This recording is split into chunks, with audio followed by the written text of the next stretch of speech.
Bienvenue dans nos previews saison 2024-2025. Vous voulez tout savoir sur l'année à venir? Construire votre nouvelle équipe sur NCAA 25, TTP est là pour vous.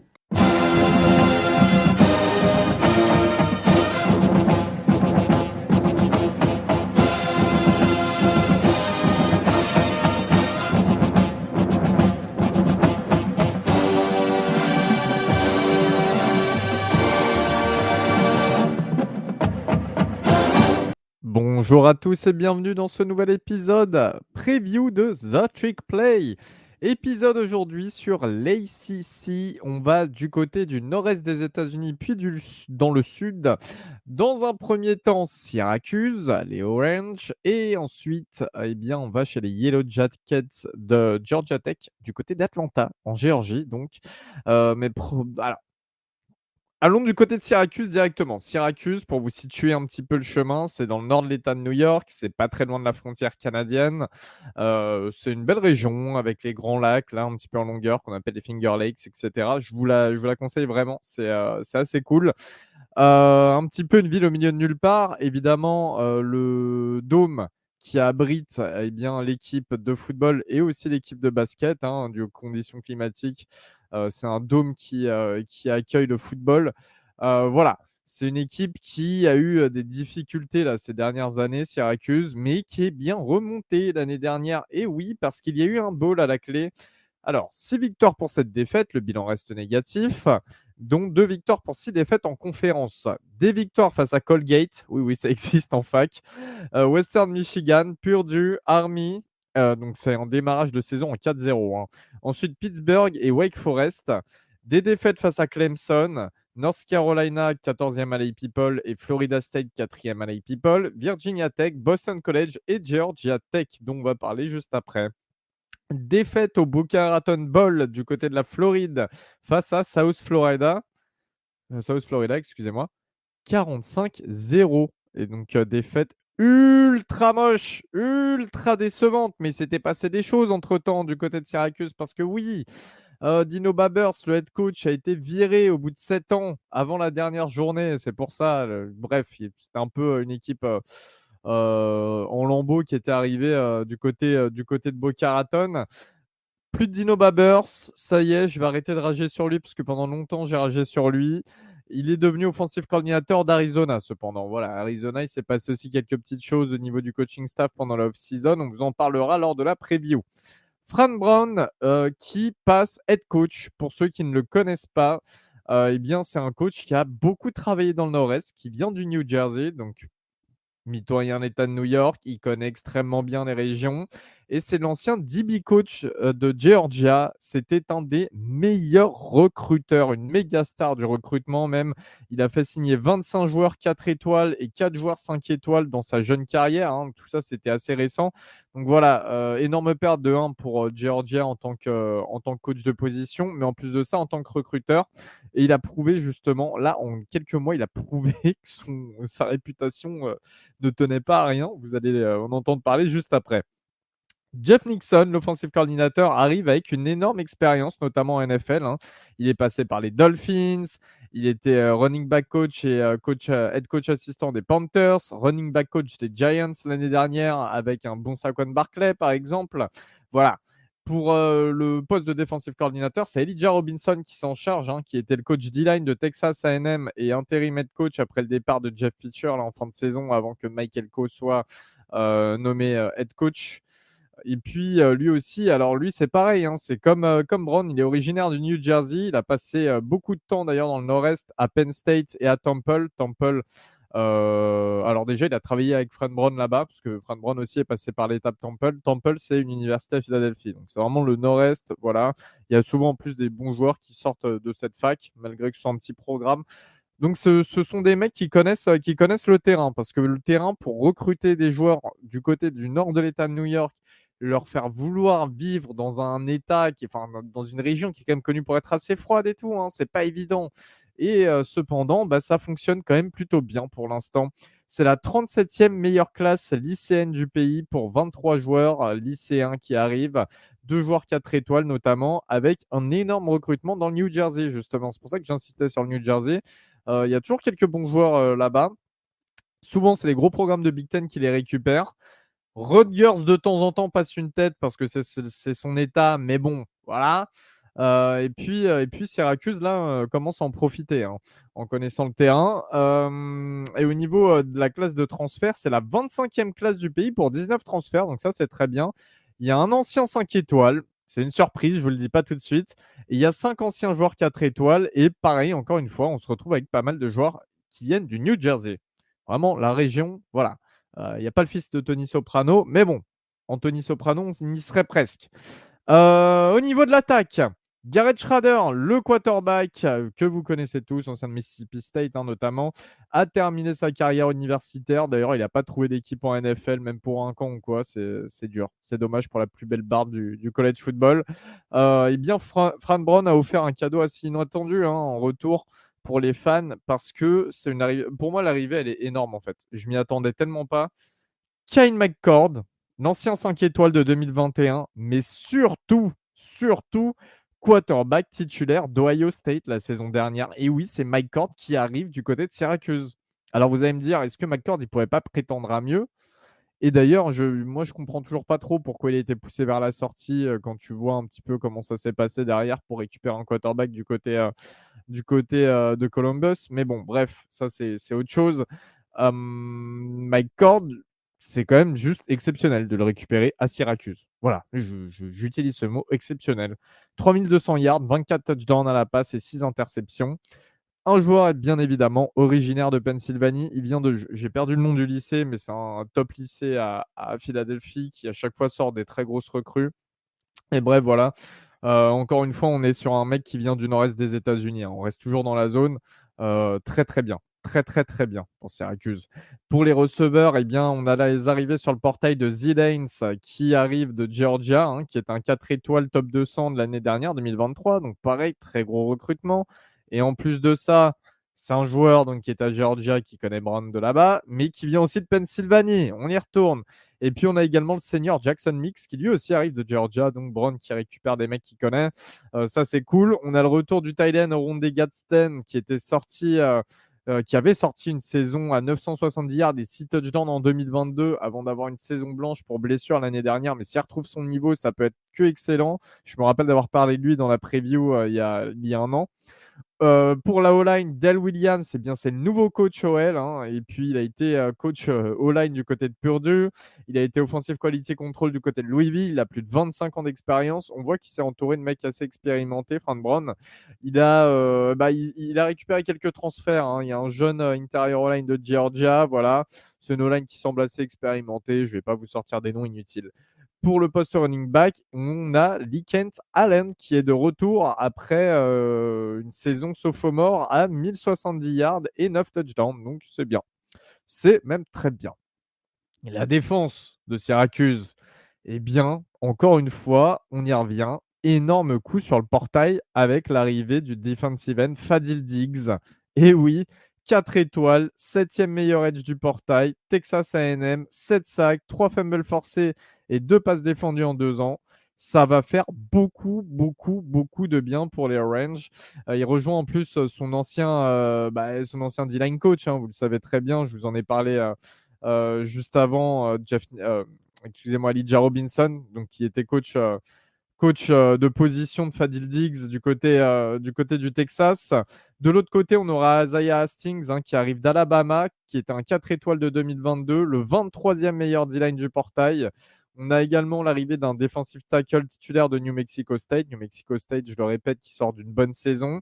C'est une toute nouvelle D-line en fait. Voilà. Il va y avoir pas mal de nouvelles têtes. Le post linebacker, eh bien, les 2 titulaires sont de retour, dont notamment Marlowe Wax qui sort une saison 2023 à 74 plaquages, 4 sacs, 4 fumbles forcés, une interception et 2 passes défendues. Les DB, eh bien, évidemment, c'est la spécialité de Fran Brown. C'était son job du côté de Georgia. Et on a 2 arrivées importantes sur le portail. Dust Chestnut, qui est un ancien titulaire d'LSU, et Devin Grant, qui arrive de Buffalo, qui était first team All-MAC l'année dernière. 5 interceptions, 3 passes défendues, un fumble forcé. On a également le bon retour de Justin Barron, 8 passes défendues, une interception, et Elijah Clark, qui était titulaire l'année dernière, L'ancien 4 étoiles transfert de Rutgers de 2023, voilà, qui a pas mal de potentiel, lui aussi encore un joueur du Nord-Est. J'insiste là-dessus. Vous voyez que les équipes, elles sont très sectorisées. Après, on va parler de Georgia Tech, mais c'est un petit peu pareil. Le calendrier 2024-2025, eh bien, le samedi 31 août, match face à Ohio à la maison, pas Ohio State, hein, Ohio. Ensuite, réception de Georgia Tech, de Stanford et d'Holy Cross. Déplacement à UNLV, à NC State et à Pittsburgh. Réception de Virginia Tech. Déplacement à Boston College et California. Réception de Yukon et de Miami. Les pronos pour Syracuse, eh bien, en plus bas, je vois 5 victoires pour cette défaite. Alors oui, les victoires, tu les as face à Ohio, sûrement Stanford, Holy Cross, UNLV, sur qui je compte pas trop, Yukon ou California. Au maximum, je vois 9 victoires pour 3 défaites. Et pourquoi pas, hein, pourquoi pas? Tu manges tout le monde. Tu te fais juste battre par Miami. Allez, un déplacement NC State qui est pas évident. Et ensuite, ouais, le déplacement à Boston College ou la réception de Virginia Tech. Mais cependant, là, quand tu vois le planning, franchement, Syracuse, ils ont de la chance. Ils ont de la chance, c'est quand même très très léger, hein, globalement. Moi, je vois 7 victoires pour 5 défaites. Il y a encore des équipes qui sont à peu près similaires en termes de niveau. Je ne sais pas comment Fran Brown, ça va se traduire en première saison d'être coach sur le terrain. Donc, je préfère pas trop me hyper pour sa première saison, mais par contre, il y a vraiment des bons joueurs. C'est vraiment l'effectif, globalement, il est bon. Tu arrives, tu as Kyle McCord en QB titulaire. Non, non, je pense qu'ils peuvent faire des choses intéressantes et ils vont aller chercher un bowl qui sera totalement mérité, à mon avis, l'année prochaine. Cette fois-ci, on va du côté d'Atlanta en Géorgie. Et oui, parce que leur stade est en plein centre-ville. C'est assez intéressant. Enfin, quasiment en centre-ville. C'est Georgia Tech, les Yellow Jackets. Pour vous faire le détail de Georgia Tech, eh bien, évidemment, petit pousset du Grand Georgia dans le même état. Georgia Tech, une des meilleures facs académiques du sud des États-Unis. Voilà. Pas grand-chose d'autre à rajouter, tout simplement. Si, la fac de Megatron, évidemment. Hein, voilà. Megatron, mais tout à l'heure, je vous ferai une petite confidence. Il n'y a pas que Megatron qui est passé par Georgia Tech. Et chaque année, je vous répète qui est passé par là-bas, mais chaque année, c'est important de vous le redire. Au niveau de la saison 2023-2024, c'est une excellente saison. 7 victoires pour 6 défaites, bilan positif, mais bilan positif également en ACC avec 5 victoires pour 3 défaites. Des victoires face à South Carolina State, Wake Forest, Miami, 17e à People à ce moment-là, la petite victoire 23-20 qui fait du bien. Victoire face à North Carolina, 17e aussi au top 25 A People. North Carolina qui perd 46-42. Donc Georgia Tech qui passe 46 points aux Tar Heels. Et victoire face à Virginia et Syracuse. Défaite face à Louisville. Ole Miss, 17e à les People. Boston College, la défaite qui fait mal. Hein. Ça n'aurait pas dû en être une, celle-ci. Clemson, après bien avoir fait galérer Clemson. Et Georgia, bien évidemment. En plus, il y a cette rivalité protégée. Chaque saison, ils affrontent Georgia. Ça leur fait une défaite gratuite, les pauvres. Du coup, direction le Gasparilla Bowl du côté de Tampa Bay. Et j'en avais parlé dans la preview de UCF. C'est une victoire pour Georgia Tech, 30-17 face au programme de Floride. Le coaching staff, c'est la deuxième saison de Brent Key, le head coach, qui a un parcours assez incroyable. Alors, son alma mater, c'est Georgia Tech. Il vient de la maison. C'était son premier poste de graduate assistant en plus à l'époque. Il a occupé pas mal de postes offensifs, surtout autour de la O-line, notamment à UCF. Puis ensuite, il est passé O-line coach d'Alabama avec un titre national remporté et 2 secs. Et bien évidemment, une des meilleures O-line du pays. Il a sorti pas mal de joueurs. Hein. Alors, là, je ne vais pas vous les sortir de tête. Si Jonah Williams, ça, je sais qu'il a sorti, par exemple. Après, en fait, Alabama voulait le garder parce qu'il était ultra fort en coach de position.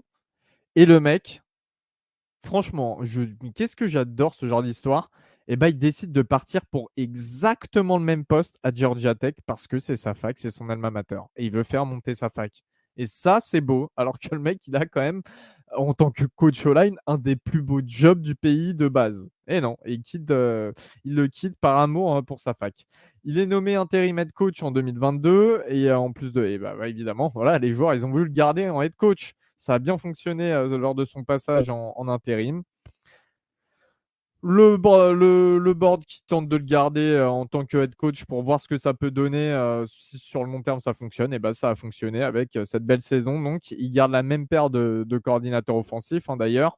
Il récupère en defensive coordinator Tyler Santucci, qui était l'ancien defensive coordinator de Texas A&M et de Duke, sous les ordres notamment de Mike Elko, vous le connaissez, head coach désormais de Texas A&M, ancien head coach de Duke, mais surtout qui est ancien defensive coordinator lui-même, hein, et donc qui n'a pas eu Santucci sous ses ordres pour rien.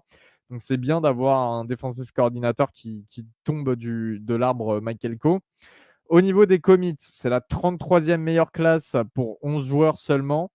2 joueurs 4 étoiles, dont un tight end qui est top 173. Voilà, c'est quand même pas mal. C'est que des joueurs de Géorgie. Et ça, on va insister là-dessus parce que pour les transferts, c'est pareil. 60e meilleure classe du pays pour 14 transferts. 2 anciens joueurs 4 étoiles. Mais pareil, c'est quasiment que des joueurs de Géorgie. Tu en as un ou deux qui sont de Floride, il me semble. Mais voilà, on a construit un programme autour de l'État, sachant que c'est un des meilleurs États en termes de prospects lycéens du pays. Le programme est construit là-dessus. C'est des mecs qui savent pourquoi ils vont se battre, pour ce qu'ils représentent exactement. Ils vont pas de l'autre côté du pays ou ils reviennent chez eux en Géorgie. Non, moi je trouve ça top. J'adore ce genre de recrutement, vous me connaissez. L'attaque, eh bien, on retrouve Haynes Kings de nouveau, hein, qui est une ancienne très grosse recrue de Texas A&M. La saison dernière, il a lancé 27 touchdowns pour 16 interceptions. C'était le plus gros passeur de touchdowns en ACC d'ailleurs, devant Drake May par exemple. 2840 yards, 737 yards à la course et 10 touchdowns à la course également. Donc ça fait une bonne globalité en termes de touchdown. Et puis en remplaçant, on a Zach Pyron, hein, le 4 étoiles de 2022, qui attend patiemment son tour. C'est bien, il n'a pas demandé à être sur le portail des transferts. Les receveurs, les 2 meilleurs receveurs sont de retour, hein. Eric Singleton, le sophomore, qui sort d'une saison freshman à 720 yards et 6 touchdowns. Et Malik Rutherford, je ne sais plus ce qu'il est, mais en tout cas, il sort d'une saison à 500 yards et 4 touchdowns. L'ancien tight end 4 étoiles de Georgia et Mississippi State, Ryland Goddey, qui arrive en direct du portail. Voilà. Lui aussi originaire de Géorgie. La O-line, eh bien, ça a été un des points forts la saison dernière. 1,25 sacs concédés par match. C'est la 2e meilleure O-line en ACC au niveau des sacs et la 20e du pays. Très, très bien. On vous l'avait dit, Brent Key, excellent coach O-line. Voilà, c'est tout. C'est une réalité. Elle était notamment très bonne, hein, pour la course parce que Jamal Haynes, le running back, il est de retour après une saison sophomore à 1060 yards, 6,1 yards en moyenne par portée et 7 touchdowns. Donc voilà, très bonne O-line contre la course. Et puis la plupart des titulaires sont de retour, hein. On a juste Kaylan Rutledge qui arrive après 2 années en guard titulaire du côté de Middle Tennessee State. Mais voilà, ça va être une bonne O-line. Ça va faire du bien à Kings. Au niveau de la défense, eh bien la D-line, là c'est la partie un petit peu malheureuse. Évidemment, le meilleur defensive end, Kyle Kinnard, a transféré du côté de South Carolina. On a été chercher que des transferts pour renforcer cette D-line et notamment l'intérieur qui a été assez à refaire. Romelo Heights, le defensive end qui arrive pour remplacer Kinnard. Il arrive de USC, hein, il avait 4 sacs, ancien joueur lycéen de Géorgie. Plusieurs transferts, hein, qui vont bien peser sur cette D-line. Il y en a un ancien de Florida State, un ancien de Miami, un ancien de Penn State, un joueur de Furman aussi qui était pas mauvais là-bas. Tous des mecs de Géorgie, à part celui de Florida State, il me semble, mais tous des mecs de Géorgie. Au niveau du post linebacker, on a Kylie Ford, le redshirt sophomore, qui était le meilleur plaqueur l'année dernière. Il revient à la maison. On a 2 transferts, hein, de Louisville et de Georgia, qui n'avaient pas montré grand-chose dans leurs facs respectives. Mais bon, au niveau des DB, eh bien, les meilleurs defensive backs sont partis. En revanche, on a Amari Harville, cornerback, qui est de retour. C'est la seule valeur sûre d'ailleurs de retour dans cet effectif avec une saison 2023 à 3 passes défendues et 3 interceptions. Warren Burrell qui arrive de Tennessee en cornerback senior et Syed Gibbs qui est un redshirt sophomore qui sort d'une saison freshman à Rhode Island après 3 interceptions et 3 passes défendues. On aura également le safety Zachary Tobb qui arrive d'Illinois après une saison freshman à 5 passes défendues. Voilà. Beaucoup de transferts, hein, sur cette défense. Le calendrier 2024 pour voir si justement on va traduire la bonne saison 2023 pour l'année qui arrive. On démarre le 24 août, donc très tôt dans la saison, à domicile face à Florida State à Atlanta, hein. Puis ensuite, réception des voisins Georgia State, déplacement à Syracuse, réception de VMI, c'est Virginia Military Institute, déplacement à Louisville, réception de Duke, déplacement à North Carolina, réception de Notre-Dame, déplacement à Virginia Tech, réception de Miami et de NC State, puis le déplacement inévitable à Georgia. Moi, au pire, c'est compliqué quand même, hein. Il y a des équipes qui font peur. Au pire du pire, j'ai 4 victoires pour 8 défaites. Parce que tu vas battre Georgia State, parce que tu vas battre VMI. Mais Georgia State reste une bonne fac, attention, hein. Parce que tu vas peut-être surprendre Virginia Tech chez eux, parce que tu peux battre Duke à la maison, parce que. Voilà. Après, si je vais au maximum, si je tends au max du max, il faut vraiment qu'il y ait de l'upset. 7 victoires pour 5 défaites, mais il faut aller chercher les upsets. Pourquoi pas prendre Florida State d'entrée à la maison, sachant que Florida State, il y a eu du mouvement. Pourquoi pas surprendre Louisville chez eux. Pourquoi pas refaire la même face à North Carolina. Euh, Pourquoi pas Miami, on connaît Miami, c'est toujours surprenant, donc tu peux aussi les surprendre. NC State, voilà, tu peux trouver des upsets là-dedans. Moi, je vois quand même une saison qui tend vers le bowl, hein. Allez, je vais aller sur 6 victoires, 6 défaites. Je vois quand même une belle équipe de Georgia Tech qui est bien coachée, ça fait plaisir. Des joueurs qui sont là et qui savent pourquoi. Bon, pourquoi pas. Syracuse, Georgia Tech, eh bien, c'est bouclé. On se dit à la prochaine pour un nouvel épisode. Merci de m'avoir écouté. Salut tout le monde.